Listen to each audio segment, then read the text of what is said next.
এক ব্যক্তির মৃত্যু হলো। সে জীবনে একবার হরিবোল বলেছিল।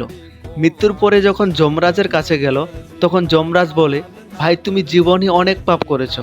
ব্যক্তিটি বলে, অনেক পাপ করেছি মানছি, কিন্তু আমি একবার হরিবোল বলেছি। আমার পুরো জীবনে আমি একবার হরিবোল বলেছি, সেটার ফল প্রথমে আমাকে দিন, তারপর আমার পুরো পাপের শাস্তি দিন। যমরাজ বলে, একবার বলেছ? বলে, হ্যাঁ, মাত্র একবার বলেছি। যমরাজ বলে, এর ফল আমি বলতে পারবো না। ওই ব্যক্তিটি বলে, আমি কিছু জানি না, প্রথমে এর ফল পাবো, তারপর সব দুঃখ ভোগ করব।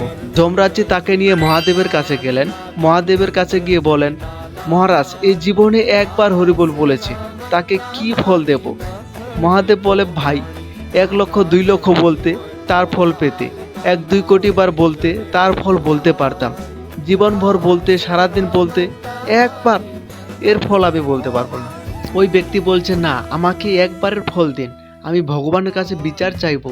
মহাদেব বলছে, একটা কাজ করো, ব্রহ্মাজির কাছে নিয়ে চলো। যমরাজ মহাদেব তাকে নিয়ে ব্রহ্মার কাছে গেল। ব্রহ্মা বলে, ভাই আমি সব ফল বলতে পারবো, একবারের ফল বলতে পারবো না। নারদজির কাছে নিয়ে চলো। যমরাজ মহাদেব ব্রহ্মাজি নারদের কাছে নিয়ে গেল।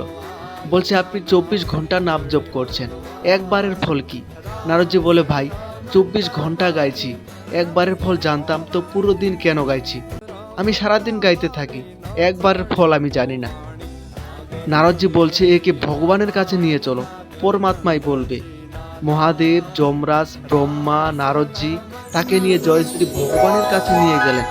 বৈকুণ্ঠে প্রবেশ করে চারজনে অনুরোধ করলেন, ভগবান এই জীবনে একবার হরিবোল বলেছে, সে কি ফল পাবে? ভগবান বলে, এর ফল জানার কি দরকার?